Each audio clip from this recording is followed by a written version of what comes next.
Thank you, Professor Dhawan. Now, there is scope for discussion on the floor so far the recommendations are concerned. But one elementary observation I would like to make. It will be very difficult to disagree to any of the recommendations. That's why for agreement we need not speak. Now, if you disagree with the recommendations, that is not the purpose of reading the recommendations. That's why hardly, according to me, there is any scope for floor discussion. But if we want to innovate something really new, as we are going for innovation of the academic libraries, then we shall have 10 minutes for the discussion. Before going for that, let me humbly submit to all of you. I am not that humble in public discourse. I understand the importance and the intensity of the recommendation. Absolutely. Yeah. Yes.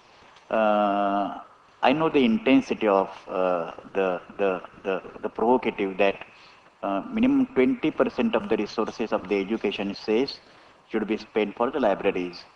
Everybody emotionally can agree with this, but that is not possible for the simple reason education says has been introduced in the annual budget of the central government for the implementation of the Sarva Shiksha Abhiyan. Government has passed the legislation, the 2008 amendment, that right to education bill. Now today the state governments and the central governments are quarreling with each other how to make the resources available. That's why libraries or vice chancellor or professor can't make intervention at this point and suggest, however attractive at one level it may be, to earmark 20% for academic libraries. I accept this suggestion. The floor is open for you now for deliberation. Just for 5 minutes.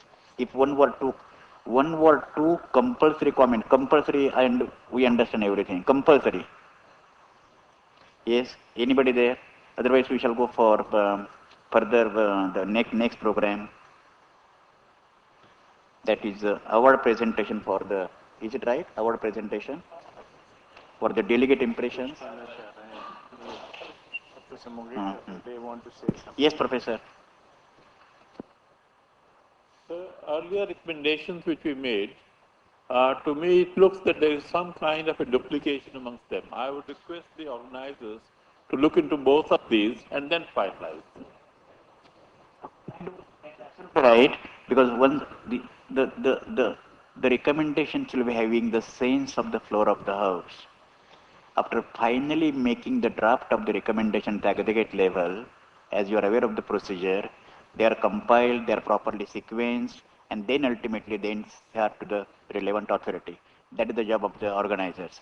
I believe that, yes, madam, compulsory, please. Yes, the only speaker, yes. Somebody should hand over mic to her.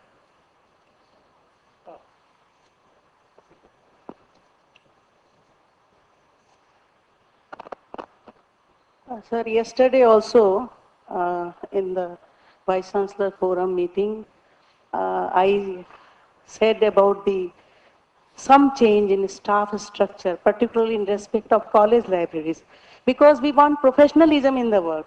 And today is the day of specialization.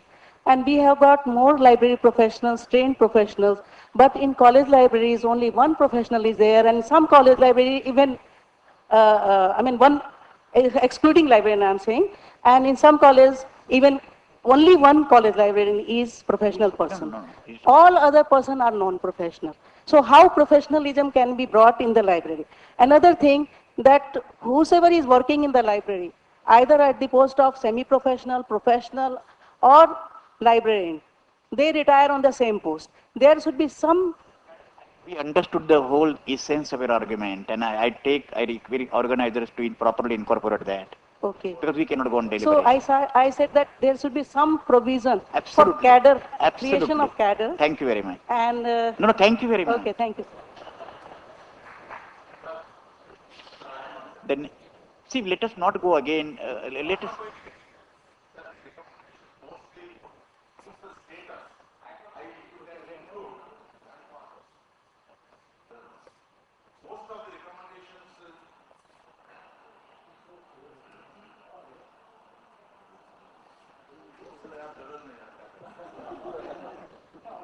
Yeah, most of the recommendations gives the status I will appreciate if you can include some of the action-oriented recommendations.